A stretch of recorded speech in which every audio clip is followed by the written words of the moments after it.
Well, good morning. About 9 or 10 years ago at this point, Christine and I were still in Wilmington, North Carolina. We went to school there. We were part of a church plant, helped plant a church down there.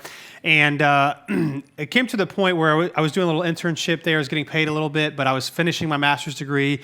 The internship was coming to a close. It was a smaller church, and so I needed to get another job. And so the first thing I did was looking at other ministry opportunities, but nothing was really working out, and I didn't have a lot of time to just kind of sit there and kind of wait for things. And so I started looking just for a normal job anywhere.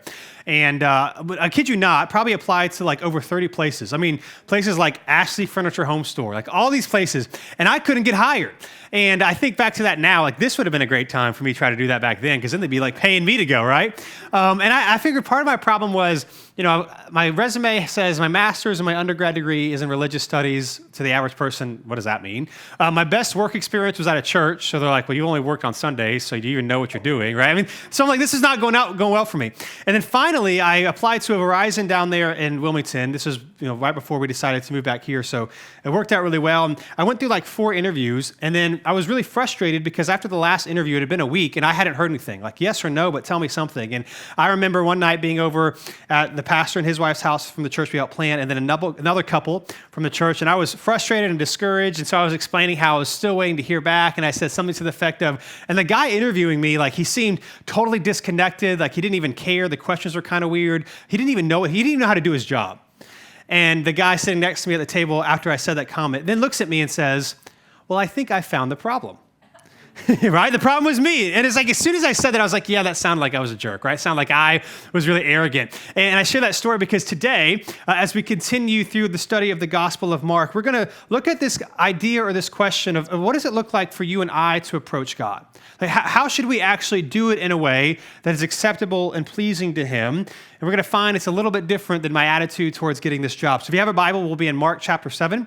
Mark chapter 7, starting in verse 24. If you don't have one, there's a black one around you. We'd love for you to read along with us. And if you do not own a Bible, you can take one of those black ones home. It is our gift to you. If you're new with us, we've been going through the Gospel of Mark, which is one of the books in the New Testament that's just about the life of Jesus. And so we've been reading through. If you were here with us last week, the last thing we read was Jesus was confronted again by the Pharisees and the religious leaders because of the behavior of his disciples. And they're saying the disciples don't really honor God because they're not acting the way we want them to act. And of course, his challenge to them was at the end of the day, God is after your heart, not of these external actions that you can check off a box.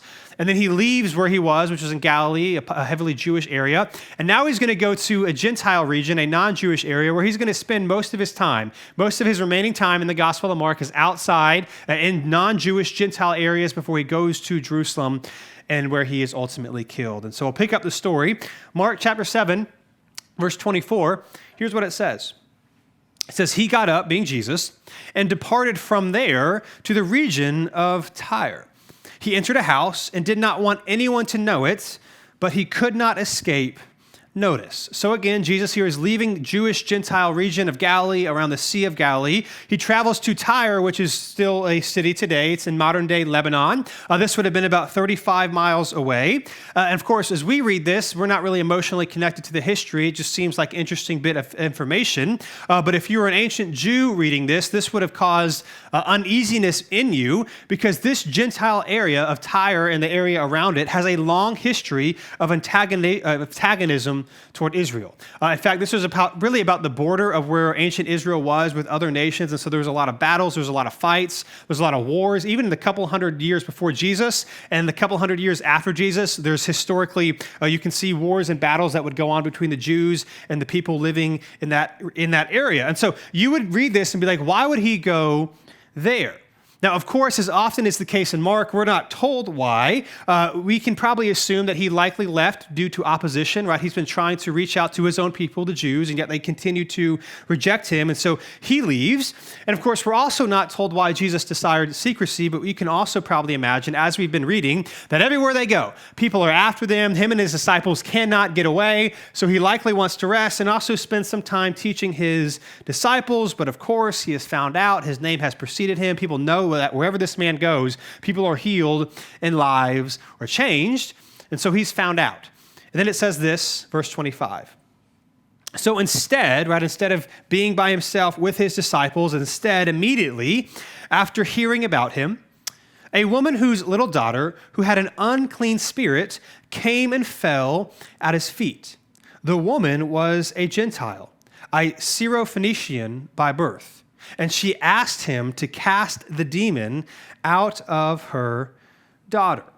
So he goes into this house, his name precedes him, this woman finds out, likely immediately finds where he is, and wants to ask him for help. Now, to be fair here, of all the people that Jesus has healed so far and cared for so far, even including some Gentiles that he has already healed, this woman probably has the worst, quote unquote, resume for Jesus to actually help her.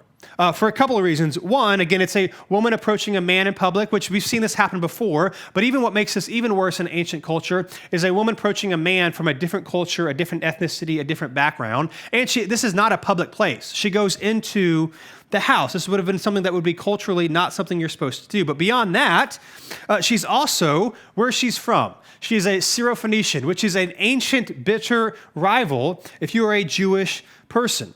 Really, if you know the history, this is almost like when Jesus accepts Matthew, the tax collector, to come and follow him. She, in your mind, if you're an ancient Jew, even makes Matthew look okay, right? You would assume that Jesus is not going to help her, right? Or that Jesus at least shouldn't. Now, here's the thing, right? If you're a follower of Jesus, if you've read the Gospels and the Bible, you know, well, that Jesus does what he's not supposed to do, and he is willing to help everybody. And so you think you know how he's going to respond to her, but he's actually going to say something that you might not expect. Here's what he says, verse 27.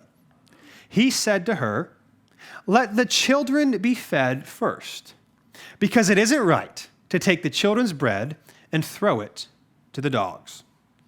Now, you might be saying, I'm not exactly sure what Jesus means by that, but it doesn't sound nice, right? And no culture in any history does you want to be called a dog. This is not what you would expect. And you might even think that this is insulting. And you would be maybe partially correct. So the question is, what's going on here? So Jesus, again, doesn't actually help her when he asks her to, but not only declines, but seems to do it in a way that's even wrong or even insulting. And so he responds with what really is kind of a short little parable that appears to be an insult, right? Especially, again, in an ancient culture where calling people dogs was derogatory. This was not a new thing. Many Jews would call Gentiles dogs. Many Gentiles would call Jews dog. And when you think of a dog, you're not supposed to think like a cute little, pet in your house. You would be thinking about a wild dog who is dirty, who gets in the way, who carries disease. Like you want nothing to do with them. And yet Jesus refers to her as that. What's going on here? So here's what's happening. So to be fair, Jesus, we don't see this in our English translations, but he uses a word for dog here that is not the normal word for a wild dog. He does actually use the word that would be better translated as puppy or a house pet. Right? Now, this is significant, right? Because she would not expect him to say this. She would not be at all surprised to hear a Jew calling her, because she's not a Jew, something like a dog, because this is what they did all the time. That would not be surprising to her. In fact, that probably wouldn't even be offensive because she would assume that someone like him, who is this well-known Jewish leader, to help someone like her, why would he do that? But yet, he does refer to her as something that would be surprising to her. He essentially calls her like a puppy or a house pet, right? Again, the question is, in her mind, why would Jesus help her? She is not part of his people. He has clearly not come for her and her people. So why should he help her? And so Jesus responds here with a little bit of a parable. Really, what he's saying here, and as she's going to understand in a second, he's really kind of saying that there was a specific order to what he was supposed to do. First, he came to the Jewish people to show him that he is the fulfillment of all things.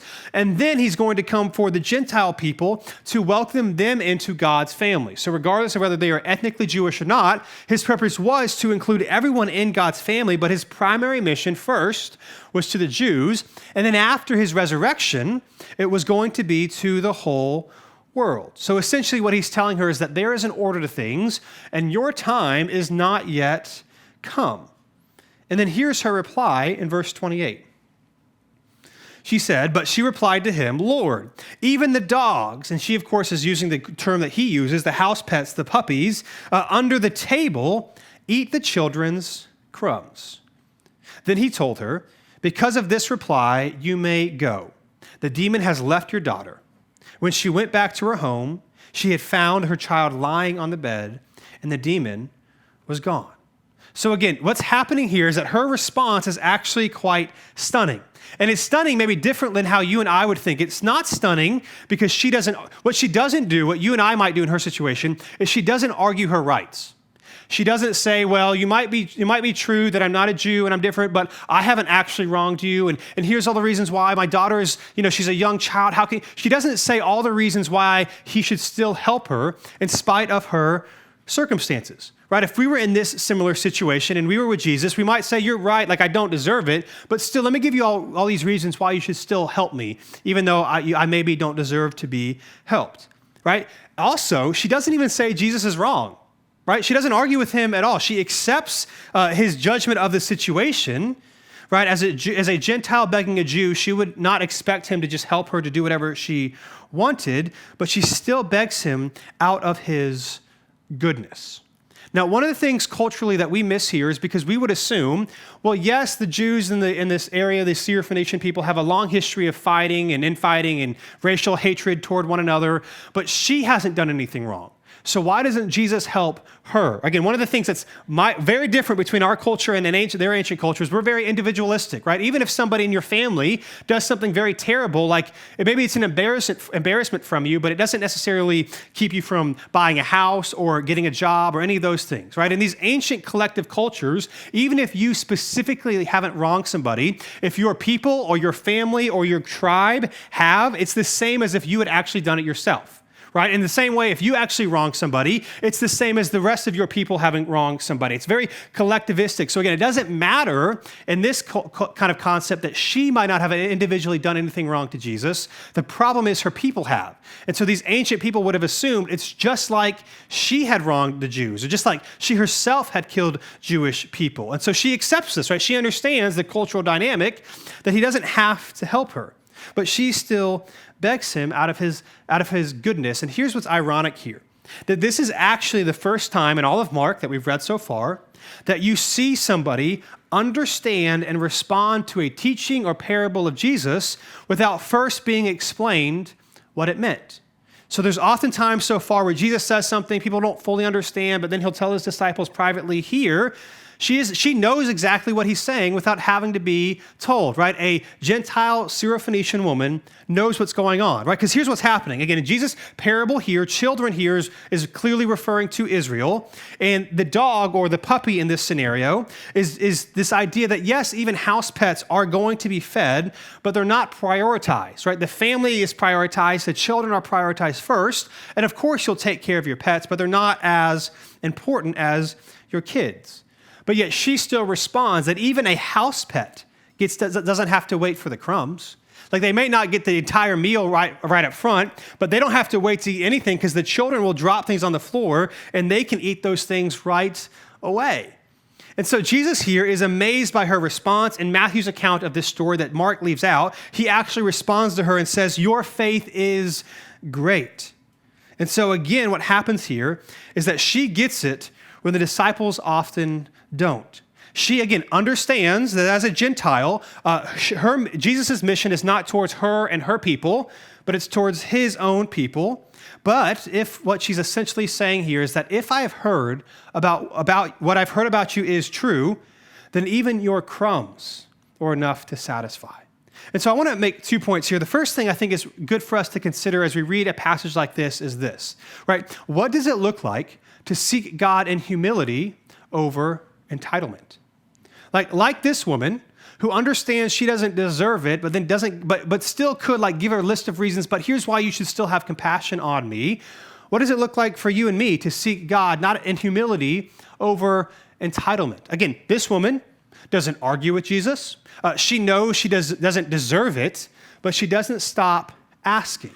Right? And instead of listing all of the reasons why God should still help her, or in this example, why Jesus should still help her, she recognizes that she doesn't deserve it, and her only chance is out of his grace.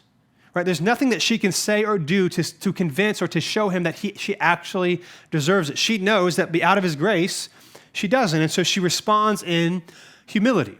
Now, it's not a perfect example, but it kind of makes me think of, I don't know if you've ever been in a situation where you didn't technically deserve something for what you did, but you kind of thought you were entitled to something based on your action, even if you didn't technically deserve it. So let me give you an example. I have been wronged and let down twice by Chick-fil-A, okay? So let me tell you both of these examples. The first one I've mentioned a couple weeks ago because it was recent. January 1st of this year, Christina and I went to the mall, and she had a free milkshake coupon. Now, I've told people this story, like, well, you shouldn't have used it at the mall. Like, I get the mall Chick-fil-A is not as good as, like, maybe the other Chick-fil-A's, but they still have to go through the same training. They still say my pleasure. Like, they should still know, right? And so we have this coupon. We give it to the cashier, and we say we want some milkshake. And so she takes it, and it wasn't a paper one. It was like a card, like a plastic one that you have to scan. So she scans it, clearly says it expired because it expired December 31st. So not 12 hours after it expires, we try to use it. And she responds by saying, oh, I'm sorry, this has expired. Do you still want to pay for your milkshake? No, I don't want to pay for my milkshake. Like, technically, I don't deserve it, but you're Chick-fil-A, right? You're just supposed to. Like, so I was, let down, right? But that has nothing to do with what happened 2 years ago. So I won't tell you which one it was. It was one of them in Raleigh, but I won't throw them under the bus fully. But 2 years ago, Christina and I and the kids are leaving Chick-fil-A, and I find a phone in the parking lot upside down. So I pick it up. I notice that it's locked. It's got a passcode on it. And so I was like, well, I could bring it back in Chick-fil-A, but the person who lost, they're not going to be able to call the person. And so the person who lost it is going to have to remember that they've lost it there. And then even if they go to Chick-fil-A to find it, if they talk to a cashier who doesn't know that they have the phone, they might never find it again. So I was like, I'll take it home, see if I can contact the person. And if not, I'll just bring it to, Verizon or T-Mobile or, whatever the carrier was that had the phone. So I take it home, it's locked, but it was an iPhone. And so I open up the emergency ID, the emergency contact. And it was his wife's phone number was in there. So I called her and I texted her basically saying, hey, I found this phone. It was in this Chick-fil-A parking lot. Let me know how I can drop it off.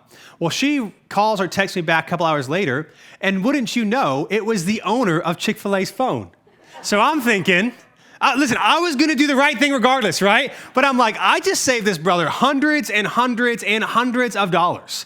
I surely there is going to be something for me, right? And so we coordinated. And I was like, don't worry about it. I will come to your store tomorrow and I will bring it to him. He didn't have to come to me, whatever, right? So I have the kids with me. They were 2 and 4 at the time, so they were young. And we were going right at lunch. So I had to explain to them, I got to get you out of the car seat and all that stuff like that. And we're not going to actually eat anything. I just have to give this phone to him. But in the back of my mind, I'm thinking, but we might get a gift card. So we actually might be able to eat something, whatever. So I go inside, and to my discouragement, he was busy or something. So I give it to the cat, some lady who's going to give it to him. And so we leave, and I'm thinking, they got my phone number, right? I've already talked to his wife. Clearly, they're going to, $15, 20, that's all I'm asking. The rest of the day, nothing. The day after that, nothing. The day after that, nothing. I'm like, come on here, right? Again, technically, I do the right thing. You're not supposed to, but I should have gotten something, right? I should have gotten something, and you know it, and I know it, and if you're watching, you know it too. Anyway, I say all that to say this. When it comes to God, right, even though we might say, yeah, I don't necessarily deserve his grace or deserve these things, I have done X, Y, and Z, so I at least should get something. Not simply based out of what your grace and your love, but based off what I have done. I deserve it in some small way, and yet that's not what this woman does. In fact, and quite opposite, here is what this woman understands, right? That a crumb from the Lord's table is better than a seat anywhere else. Just a small piece of God's grace or his forgiveness or his love or his care or his redemption is better than anything that you can find anywhere else. You see, what is offensive about this story to us as modern readers is her lack of standing up for herself. She just accepts it, right? She accepts her position of need, right? And it's her humility, out of her humility, not out of her arguing and listing the reasons why he should still help her. It's out of her humility that Jesus does for her what she asked. Right? It's out of the abundance of his grace she does for her, or she gets from him what she desired from him and what she could not get anywhere else. As we've read in some of these other stories, there is no doubt that she has tried other things and other means and nothing has worked. But if she can just get a crumb of the grace of God himself, she knows something different could happen. right? If I could just get a crumb from the table of Chick-fil-A, it would make all the difference, right? What I have learned is that Chick-fil-A might be the Lord's chicken, but it clearly ain't served by him, okay? Because, it would have gotten some more grace. Now, enough about Chick-fil-A. Again, the point here is that a crumb from the Lord's table is better than anything else. That we can beg and we can plead and we can say, here's all the reasons why God must do this for me. But out of humility and grace, just a taste of his grace can make all the difference. And that's what she experienced. And then we'll read this next section starting in verse 31 of another Gentile in need of help and how Jesus responds. We'll pick up the story, chapter 7, verse 31. It says this. Again, leaving the region of Tyre, he went by way of Sidon to the Sea of Galilee through the region of the Decapolis. They brought to him a deaf man who had difficulty speaking and begged Jesus to lay his hands on him. Now, again, you and I aren't really familiar with ancient Israel geography. Basically, what Mark is telling us is that he leaves one Gentile region and goes to another Gentile region, but he travels a very roundabout way that would have taken a lot more time. The question is why? Again, Mark doesn't tell us, but eventually he finds himself in another Gentile, non-Jewish area. Again, people know who he is, and so he is brought by a group of people, a man who is deaf and can barely talk, and they beg Jesus to heal this man. Now, one thing that's significant to note, very easy to miss in our English translations, is that when it says that he has difficulty speaking, this is the Greek word mogilalos. Now, this is significant because mogilalos is a not the normal way that you would say someone has difficulty speaking. So the question is, why does Mark use this word? Well, he uses this word because there is only one other time that mogilalos is used in the entire Greek Bible, and that is in Isaiah chapter 35. And in Isaiah chapter 35, it is also a unique, not normal way to say someone can't speak. Here's what Isaiah chapter 35, verse 5 and 6 says. It'll be on the screen. It says, "Then the eyes of the blind will be opened, and the ears of the deaf unstopped. Then the lame will leap like a deer, and the tongue of the mute," which is mogilalos, which is how they've translated it here, the tongue of the mute, "will sing for joy." Right, so what's happening here, the context of Isaiah chapter 35, is that Isaiah 35 is essentially the last chapter of the first section of the book of Isaiah, one of the longest books in the Hebrew Bible, and it follows a series of chapters where God is declaring judgment on places like Edom, Egypt, and Tyre. So the areas that Jesus is now in are the places that Isaiah says they are going to be judged because of their unfaithfulness to God. Now, Isaiah 34 also says that Israel and Jerusalem will also be judged because the people have also turned away from God. So it's this really gloomy outlook. But then Isaiah 35 shifts, and it's all about the redemption of those who trust in the Lord. That if you trust in the Lord, regardless of any of these areas that are going to be judged, you will experience his redemption. And then Isaiah chapter 35, verse 10 ends with this. Chapter 35 ends with verse 10. It says this, "And the redeemed of the Lord will return and come to Zion with singing, crowned with unending joy. Joy and gladness will overtake them, and sorrow and sighing will flee." So here's what Mark's doing. He's making this connection to Isaiah 35. It's talking about the judgment of God from people who go their own way, but yet in spite of their unfaithfulness, anybody who trusts in the Lord will experience something. Or put another way, that all people find their redemption in God through Jesus. That is what Mark is showing us. He's intentionally connecting Mark 7, the story of healing this man who cannot speak, with Isaiah 35, saying all these regions that you would assume as an ancient Jew are going to get what's coming to them. If even they, like you, trust in the Lord, they will experience redemption.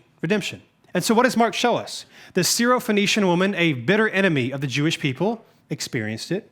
And now this man, this Gentile himself, is also going to experience it. Again, Mark is showing us again here that Jesus is Lord, that he is the fulfillment of all things. As a side note, it's worth mentioning here that there are only 12 chapters in the entire New Testament, only 12, that do not either explicitly or implicitly reference the Hebrew Bible in some way.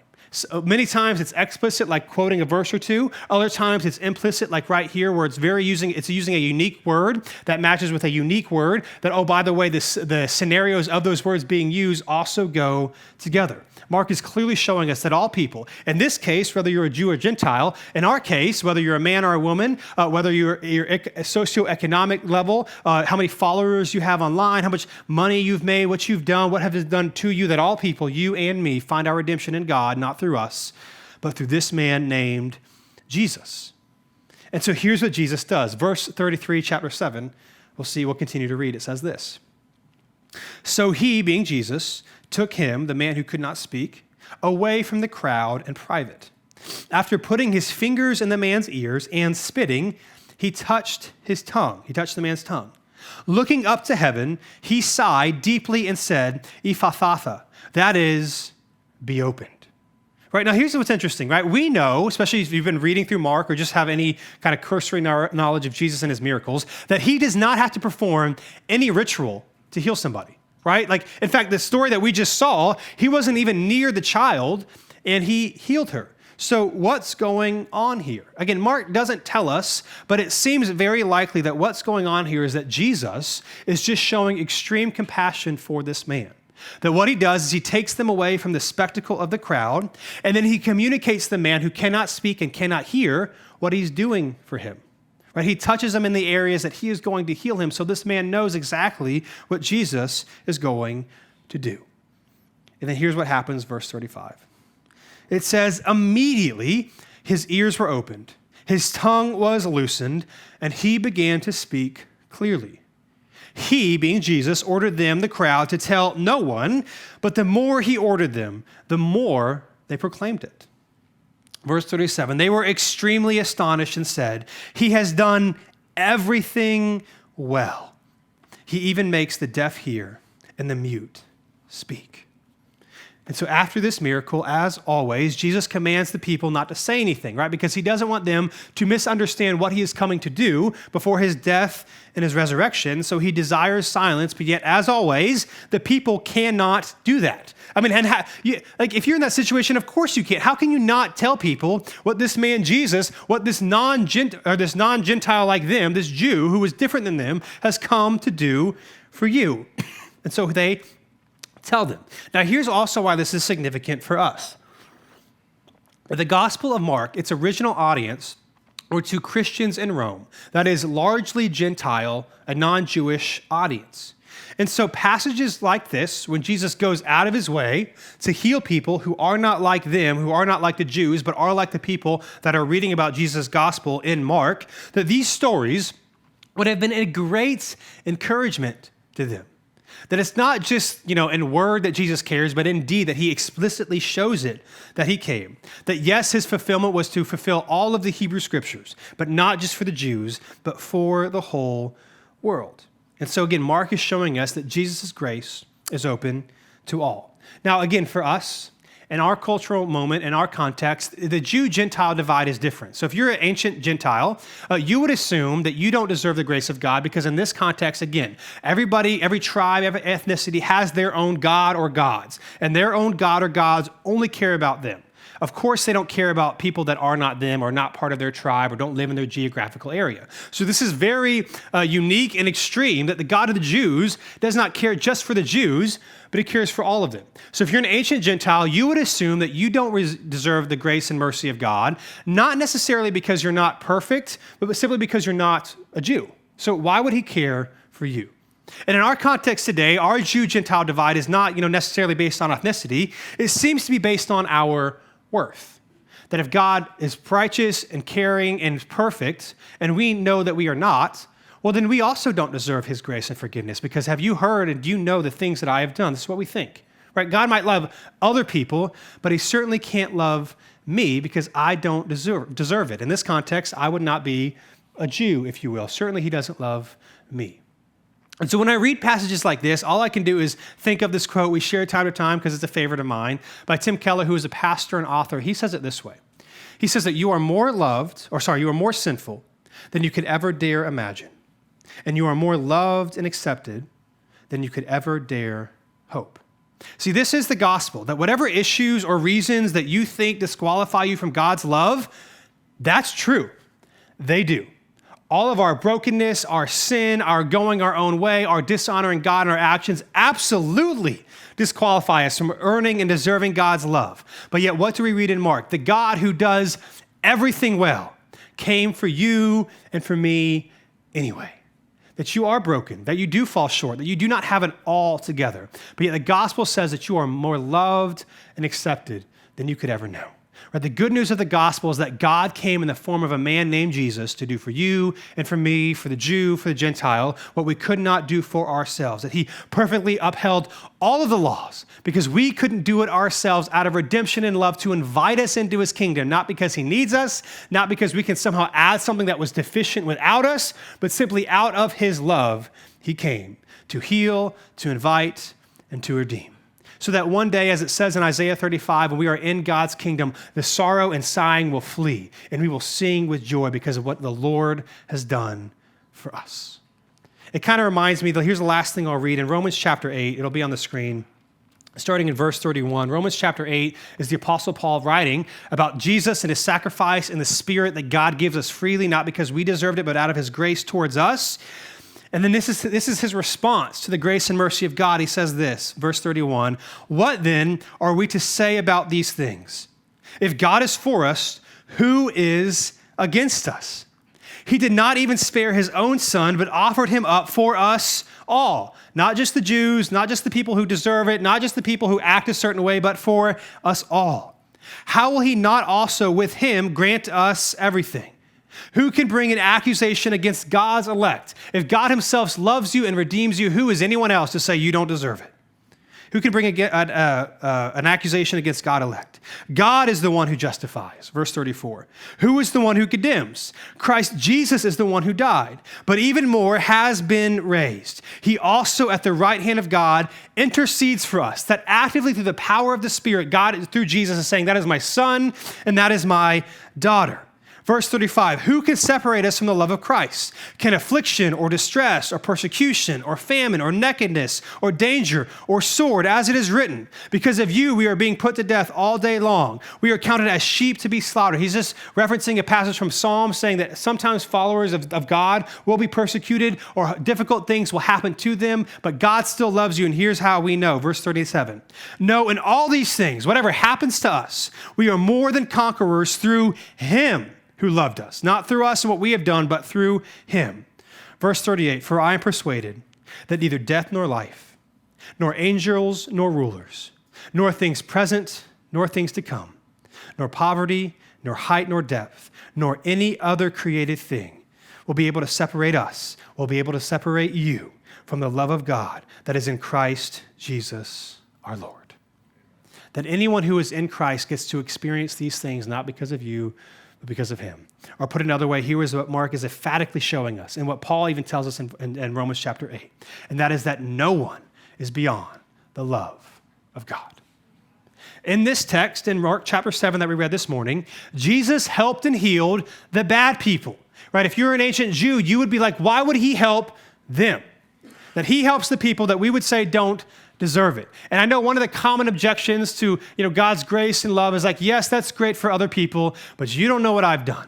And my response to that is always this: who are you? Who am I to tell God what he can and cannot do? If God says, I love you, if God says, I came for you, if God says redemption is found in me that everyone is invited to partake of, who are you to tell him that he can't do that for you? Mark is showing us that Jew or Gentile, or in our context, your gender, how much money you make, what you've done, where you live, your Instagram follow, none of these things can separate you from the love of God. And so he's inviting us in, that all we have to do is in humility, be honest about our brokenness, desire his need and forgiveness, and he gladly gives it to us. So again, whatever you walked in here with today, whatever you're struggling with, just be reminded, right? If you're a follower of Jesus, God loves you. He's not asking you to prove your worth back to him before he gives you his grace. He gives it to you now. And if you're not yet a follower of Jesus, you need to know that God loves you. He's not asking you to prove it to him for him to give you his grace. He wants to give it to you now. Hey, thanks so much for checking out this video. We upload new videos every week to help encourage you in your faith in Jesus. So be sure to subscribe to this channel so that you'd never miss a thing.